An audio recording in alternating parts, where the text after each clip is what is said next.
Please, I can't sleep.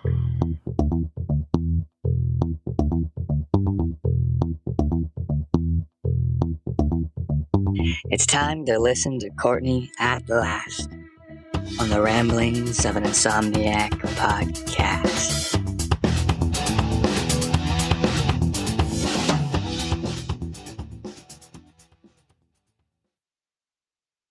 Well, hello. Welcome to episode 56 of the Ramblings of an Insomniac. What's up? 56. Yahoo! And I've noticed that I have 906 downloads. What? Yes, I am so excited about that. I realize that in podcast world or social media world, that may not be a big number to a lot of people.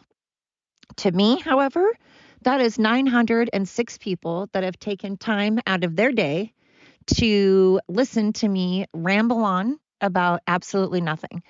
And that means the absolute world to me. So thank you so very much to everybody that has given me a shot, especially if you have listened to me more than once. That's amazing, and I appreciate you.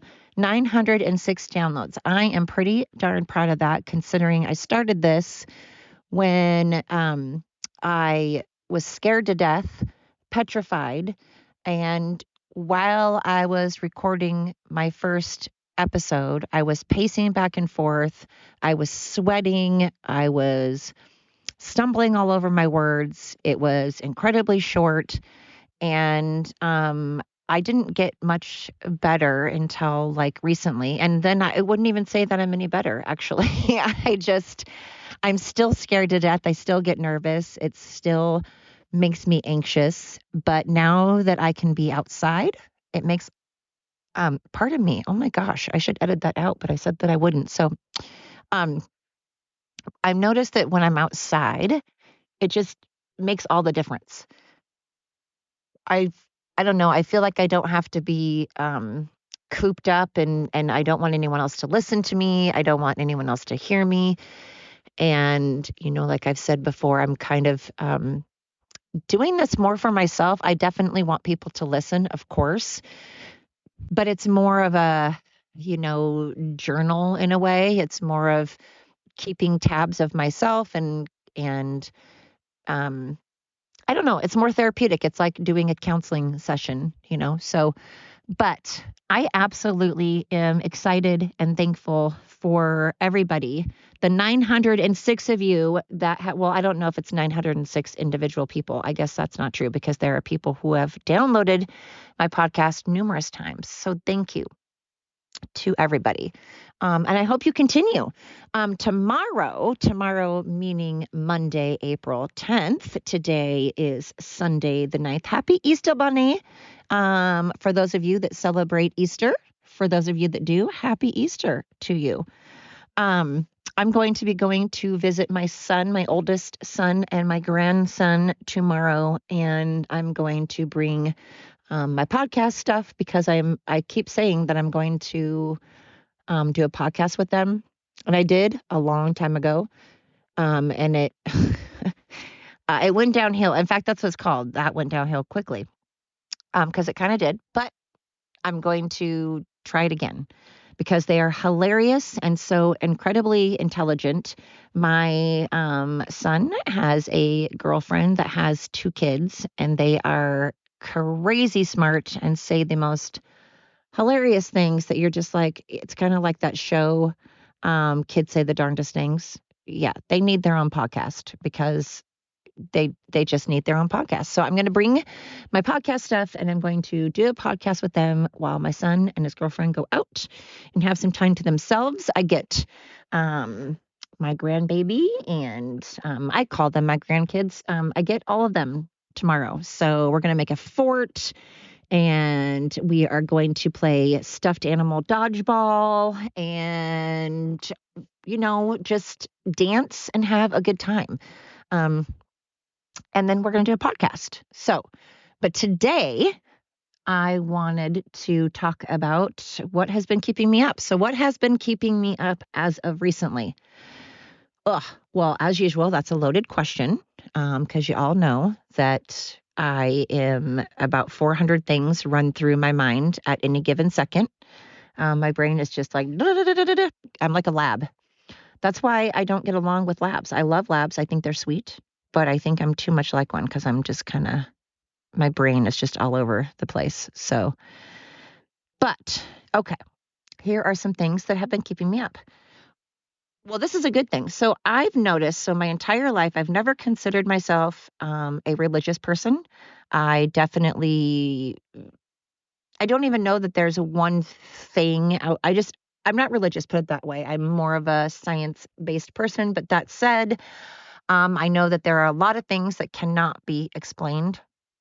And so I don't really want to try to explain them, because if believing in God or believing in a higher power um, helps people keep themselves accountable, if it helps keep themselves accountable and live by a good moral fiber, good, and have morals basically, and want to be a better person and not be scared of death and all of that, then I think that's amazing. I think people should have faith. Faith is a good thing. Having faith is an amazing thing to have.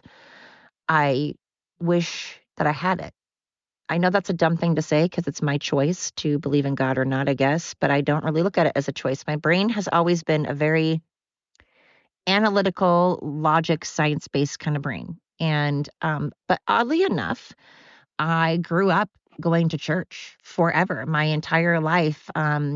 Well, since 6 years old, all the way till I was 12.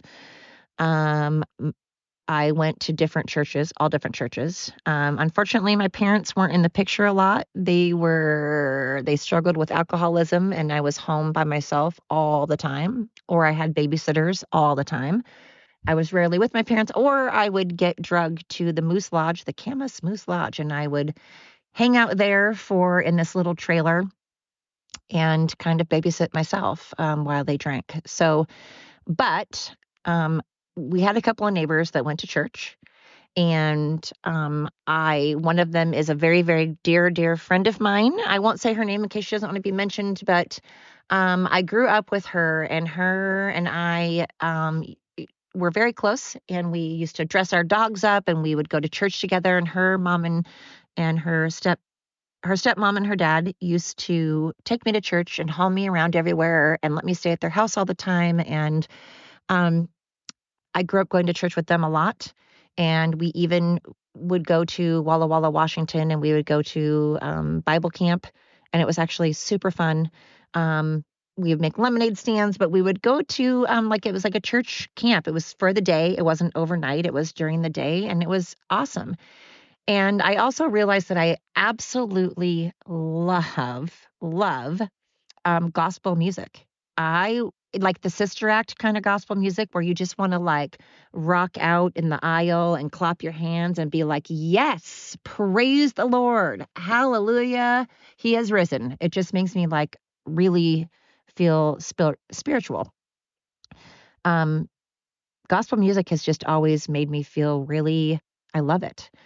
And I've gone to many, many different types of churches. And then after I was 12, I moved to Seaside, and I went to Lutheran churches. I've gone to Catholic churches. I've gone to Mormon churches. I've gone to Christian churches. Um, and one of the churches I went to was Assembly of God, and that scared the bejeebs. Promise I'm not trying to offend anybody, but when I went, this was in the 80s, it was a little much. They did the whole talking in tongue. They were kind of rolling around and falling in the aisle, and they were repenting sins. And that for me is just a little much. It freaks me out a bit, not going to lie. I don't like it. I'm not trying to offend anybody. Just not what I'm used to.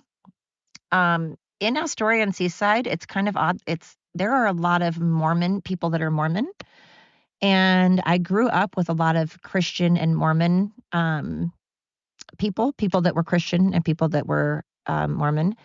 And So I went to a lot of those churches. I've known some Jehovah Witnesses. Did not go to any Jehovah Witness. I never went to any Jehovah Witness churches, but basically Christian, Lutheran, and Mormon churches. And I went to those all the way up until I was, like 23. And then I kind of stopped going, partially because I had kids and I was going to school full time and working full time, and I was always doing stuff with the kids and, doing their sports, and I just got involved. And like I said, I'm not really, I don't consider myself religious. I grew up going to churches because, like I said, my parents weren't around much, and I pretty much was home by myself. I was a latchkey kid, and I was babysitting myself and cooking my own meals. And then sometimes my neighbors would take me in and watch me and let me stay the night sometimes. And we would, not just random strangers let me stay the night. That sounds really weird. I didn't mean that way. They would have kids that I would play with. We would know each other, and they would invite me to stay the night because they knew that my parents weren't home. And so they were very kind and kind of took me in, and I'd go to church with them, and I found it very, very comforting. But I was one of those incredibly annoying kids that reminds me of, if you've seen the show Young Sheldon. I'm not saying he's annoying. I just mean I was the one that questioned everything. I was the one that was like, "Hey," I would be in the kids part of church and like Sunday school. And in Sunday school, I was the annoying kid that would ask all the questions. I'd be like, "Hey, that doesn't make sense," or "Hey, what about this?" or "Hey." And I was just always raising my hand and very annoying. And I did that in school too. I was like, "Hey, but what about this? Hey, what about that?" Because my brain is just, I wasn't meaning it condescending. I wasn't trying to be disrespectful. I genuinely was never meaning to be disrespectful. I just had questions, and I felt the need to ask. And I still kind of do that, but I've dialed it down. Excuse me, I have to take a drink in my mouth. I just got off work. And I worked 11 hours today. I have been up since 5 o'clock in the morning, and it is now 6:51 in the PM. So, excuse me 1 second.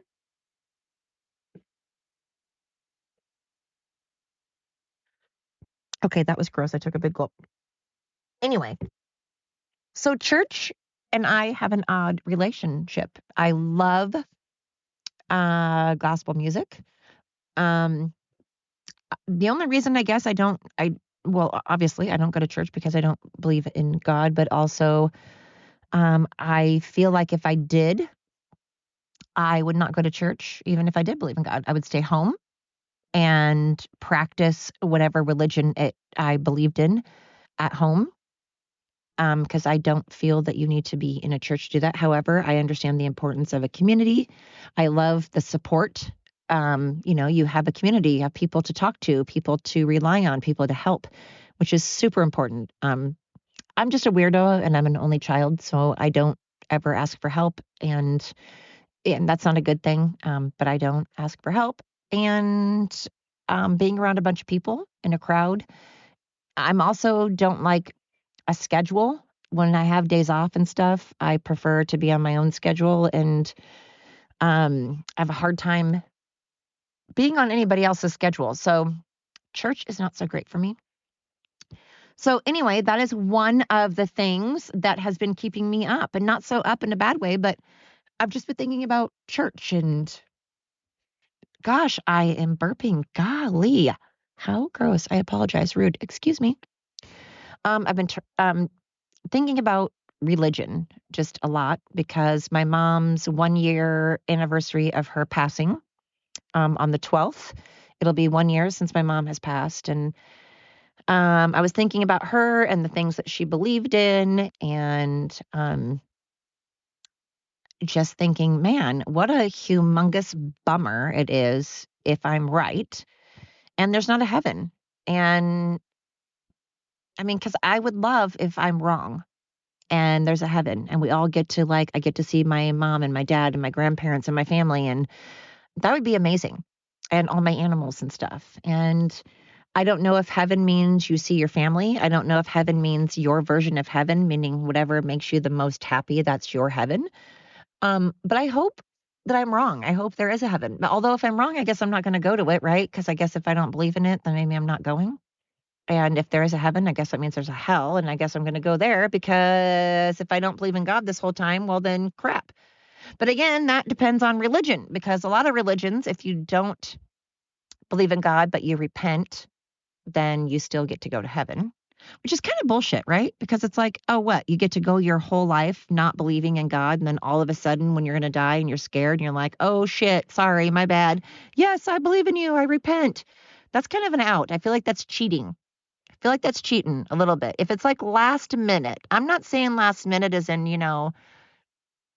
a year or whatever, but like if you're like dying and you're dying and then all of a sudden you're like, I'm sorry. If I were God, I'd be like, whatever. Where have you been this whole time? I guess I'd be an asshole. If I were God, I guess I'd be a dick, because I'd be like, what the hell? Where have you been this whole time? Now suddenly I see how you are. Suddenly, now that you're dying, you believe in me? Uh-huh. Of course. So anyway, that's been keeping me up. My puppy got up like 3 times. It's like having a newborn. He's getting better. He's very, very great. He sleeps for like 6 hours straight and does not get up usually. However, I mean, when we first got him, he was getting up like every 2 hours, and that lasted about a month. We've had him for like 5 weeks. No, so that lasted about 2 weeks. And then he was only getting up every like 4 hours, and now it's like every 6. But last night he was on a roll and getting up a lot, and I had to be up at 5 o'clock in the morning, and so that didn't go over well. But he's so smart and he's so cute, and he has big old radar ears. He's a healer. He's a blue healer, and he's just got the biggest ears. They're almost like caricature ears because they're gigantic radar bat dog ears, but they're huge. It's adorable. But I love him. And so I have been getting into agility, doing my training. And since he's a puppy, and I've only had one other puppy in my life. In fact, my dog Nora is going to be 11 years old on April 14th. So coming up around the corner, 5 more days, she's going to be 11. And it was really cute because I said to her, I always get her a toy, and then I never, ever, ever feed my dogs people food except for things like carrots, broccoli, apples, like healthy people food, like fruits and vegetables. I'll feed them, but I don't feed them people food. But on their birthdays, they get hot dogs mixed in with a little bit of mashed potatoes with no salt or anything like that, no seasoning or anything, but just a little small portion. And then I always get them a toy. Well, I had picked out 3 different toys that I wanted to get her. And I said, Nora, do you want the kangaroo? Do you want the possum? Or do you want the unicorn? And I jokingly said, bark once for the possum, bark twice for the kangaroo, and bark 3 times for the unicorn. Just joking. Well, as it happens, as a total coincidence, she saw my puppy and wanted to bark, but she all of a sudden goes, right after I said bark, once for this, twice for that, 3 times for that, she went, woo woo. And so I was like, oh my God, twice for a kangaroo. So we got her a kangaroo, and it's the cutest. It even has a little baby kangaroo in its pouch. It's pretty precious. So I have my mom's 1 year, and I don't want to say anniversary. What is that? Well, just 1 year since she has passed on the 12th. And then my dog's birthday, and pretty much all of April is shit for me because I think I've already mentioned this, but my real biological father died on my 9th birthday, and my dog on the exact same, my 9th birthday, my dad and my dog got hit by a car on my 9th birthday, and my dad died on my 9th birthday. I had a grandmother that died on my 24th birthday. I had another grandma that died a week after my birthday. And my mom died 9 days before my birthday. And I had a cousin that died the day before my birthday. So, yeah, April's just, and then I have my dog that's still currently alive, her birthday. And then I have my birthday. But my birthday sucks. So, and plus I've just never, ever, ever, ever liked anyone paying attention to me. I don't like people paying attention to me. I don't like attention drawn to me. Surprise birthday parties are mortifying. If anyone ever threw me a surprise party, I would poop my pants, run, and it would not be okay with me. I'd have a panic attack, a severe panic attack. I don't like people knowing when my birthday is. I mean, I guess I just announced to the whole world. I didn't say the date. I just said the month, which anyway, it doesn't matter. It's not like you guys are going to throw me some surprise party, but I don't care for surprises that revolve around me. I don't like people looking at me and paying attention. Again, I think it's an only child thing. There's a car coming, so you guys might be hearing a car. But I don't like people paying attention to me. I'm just kind of not down with it. And my boss knows my birthday, and she always makes a big production out of it. And I am more of a like, just say happy birthday. I think I even took my birthday off of Facebook, and I don't have it on anything because I don't want that. But a lot of it also, I'm an only child, so I like to be left alone.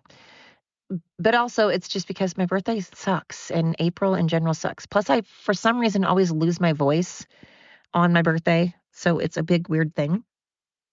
And yeah, but that's been on my mind. I can't believe it's been a year since my mom has passed. I'm trying to wrap my head around it. And then all these things are going on in my brain because I still feel a massive, massive amount of guilt over her dying. I feel like it's 100% my fault and Kate Brown's fault. I blame Kate Brown actually mostly. And then I also blame myself because I made her move. She didn't want to. She wanted to stay home. She wanted to stay in her home, but I knew that wasn't safe, and I knew she wasn't capable of caring for herself. I knew that if she was in assisted living in Astoria, I would not be able to visit her. I wouldn't be able to see her very often at all. So I wanted her here. I had good intentions. I wanted her here where I could keep an eye on her. Because she had dementia and because of her not being mobile, my house just simply was not set up or safe for her. Nor could I be home. I have to work. So I didn't have anybody to be able to watch her while I was gone. I don't mean watch her like she's a baby. I just mean I didn't have anyone to care for her while I was working. But she ended up getting severely, severely septic. I 1000% blame the assisted living facility as well as Kate Brown for that. I have thought about suing. I still think I should. But that whole those policies that were put in place for COVID regarding like assisted living facilities was absolute asinine and made no sense whatsoever, completely illogical. Like I said, they would let perfect strangers come and go, housekeeping, CNAs, med techs, nurses, just everybody could come and go like a revolving door with my mom. However, was I allowed to come with a mask, washing my hands, shutting the door, not letting anybody else come and visit, just her and I alone? Nope. But everybody else in the world could visit my mom. Everybody else could be my mom. Everybody else could touch and talk to my mom and hug my mom and have their germs all over. I, however, her daughter, was not allowed to, just me all by myself, come into her room, close the door where no one else could be around. I was also allowed to take her out of the building, take her to grocery stores, restaurants, wherever I could, with all kinds of people, tons of people touching everything in the world. Who knew if people are vaccinated, not vaccinated, whatever. And then bring her back to the assisted living facility after she'd been around all the germs. Bring her back to the assisted living facility. I could do that. But like I said, I couldn't do that personally because my mom was not mobile for a million different reasons. I was not able to take her out. She was not able to leave. So I couldn't do that. I didn't have that option. So her dying, there was a lot involved. The assisted living facility she was in completely dropped the ball on about 100 different levels. Kate Brown dropped the ball. Biden dropped the ball. It was, I hope to God we learned from this, and I hope to God we don't do anything remotely close to the same as what we did before. And I don't understand who would take a vaccination that was made up in a matter of 7 months. Why would you put something in your body that you have no idea?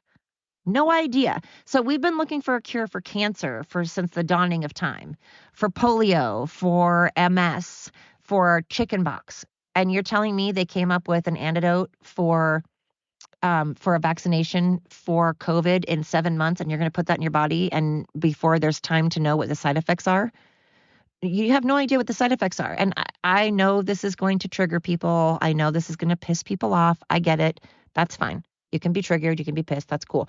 I've already said from the very beginning, this podcast is probably not for you. If you are sensitive and get triggered easily, then this is probably not the podcast for you. Some of my episodes are good for you. Some of my episodes will not trigger you and probably not bother you, but some of them are going to probably piss off those that are a little more sensitive than others. But hey, but anyway, I personally don't agree with putting something in your body that you don't even know. There hasn't been studies. There hasn't been proper anything. There hasn't been proper data collected for enough time span to know how it's going to affect you. So, at any rate, my mom was just left to be completely alone, scared to death, anxiety ridden, not understanding why I couldn't visit her. She had dementia. She was getting dementia. At first, she didn't. That's what sucked. At first, she didn't. And I wanted to see her before her dementia got so bad that she didn't remember who I was. She actually always ended up remembering me, which was amazing, and I loved it. And she also remembered her grandkids, which was amazing. But she never remembered why I wasn't visiting her, why I wasn't coming. And she just thought that I was just not wanting to see her. She thought I was just leaving her there alone and scared. And she would beg me and cry and cry and cry and beg me, please come get me. Please come get me. Please come see me. Please take me out of here. That has given me such PTSD. I can't even describe to you, but the fact that she, on her paperwork, on her death certificate from the coroner, it says severe septic. She was severely septic. And she was severely septic because I tried to get her into a urologist about 100,000 times. And every time I would make an appointment, and then my mom was supposed to go in the next day.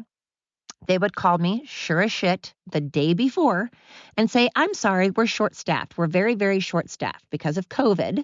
We are short-staffed. People are quitting because of the regulations of getting the vaccination, and people don't want to get the vaccination. We are severely short-staffed, so we cannot see your mom. So my mom never got to go to the urologist month after month after month. She had a catheter. My mom had a catheter. She had dementia. She had COPD. She had severe urinary tract infections to where she was hallucinating. My mom would hallucinate severely, see people that weren't there, think that the people on the TV were real. She was hallucinating so bad, and they needed to get her to a urologist. So then she would end up going to the ER. And while in the ER, they would fix her up and she'd feel better. And lo and behold, she'd feel better. Everything was great until she went back to the assisted living facility where they were so short-staffed. They hardly had any CNAs. They barely had enough CNAs to cover. So the poor CNAs are running around short-staffed, had not enough time to give my mom showers and clean her properly or clean her catheter properly. So her catheter was always dirty. You can't have a dirty catheter. It causes exactly what she died from, being severely septic. They rarely bathed her. I caught them numerous times when I would finally be able to visit. She was in the same freaking clothes as she was 2 weeks. She'd be sitting in the same clothes 2 weeks. I would report them. It was ridiculous. So this month is kind of hard for me because I feel a lot of guilt for the fact that my mom, I feel like probably would still be alive if Kate Brown and Biden wouldn't have been in office and this COVID crap wasn't handled the way it was. It was handled very terribly. Sorry, I'm taking a drink. Let me try to pause it. Okay. Did it start over? Oh, hallelujah. I thought it started all the way over again. So sorry, I paused it though, so you guys didn't have to listen to me take all big old gulps of stuff. So that has been on my mind. That's keeping me up, definitely. And just again, living with, so the things with my fiance and I have been good, really good for the most part. But again, we're still adjusting. Gosh, it's been, I think, 6.5 months now. And it's hard. I will say again how important it is to have a far better far better prison reform. We need to focus on prison reform. We need to be able to have ways for people when they get out of prison to function and not make it absolutely impossible for people to try to be better. If people go to prison and they do their time and they get out because the court system has deemed that after they've completed their sentence, they are free to be out in society. And first, they have to be under supervision. That's great. And then they ask things like, well, you have to have a job and you have to have this and you have to have that. But then they give all these regulations. Well, you can't have a job if this and you can't have a job if that. And you don't qualify for this and you can't have that.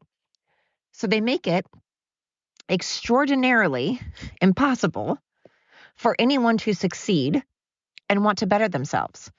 If people truly, truly, truly want to better themselves and they're like, God, I don't want to go to prison again. I know I need to be a better person. I know I need to clean my act up. I want to clean my act up. The government makes it impossible. Why?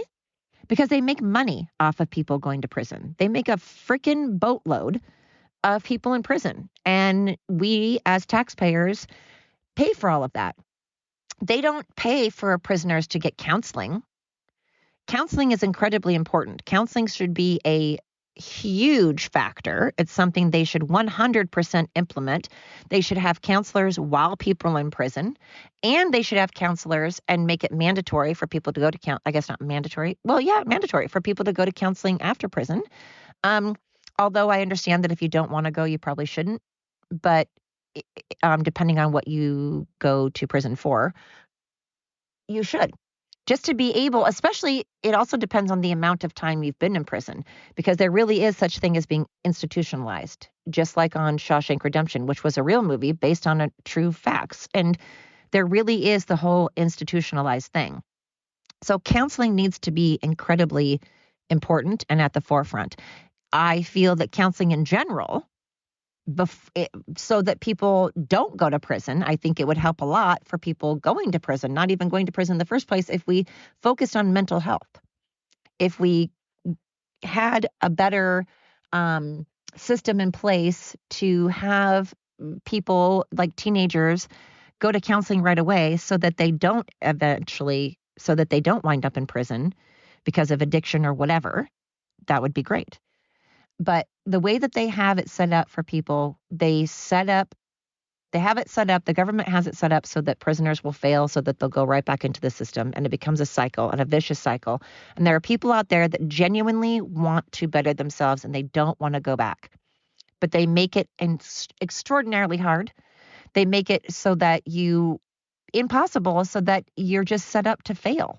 And that's just absolutely horrible. And so it's something that needs to be worked on. There's just a lot of things right now that need to be worked on. So, okay.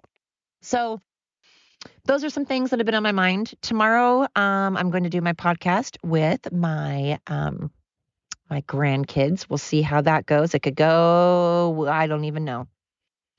It could be all over the place. But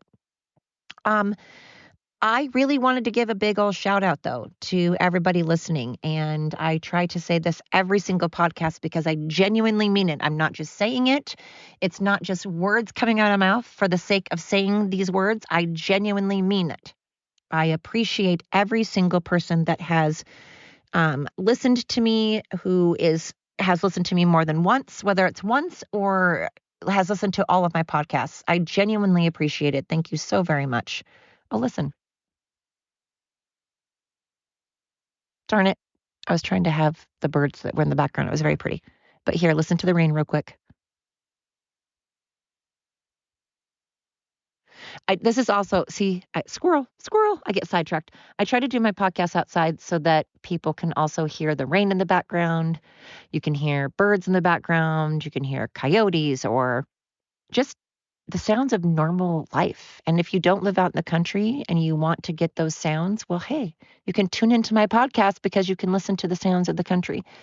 And if you already live in the country, well, then, hey, you'll be used to these sounds. It'll be great.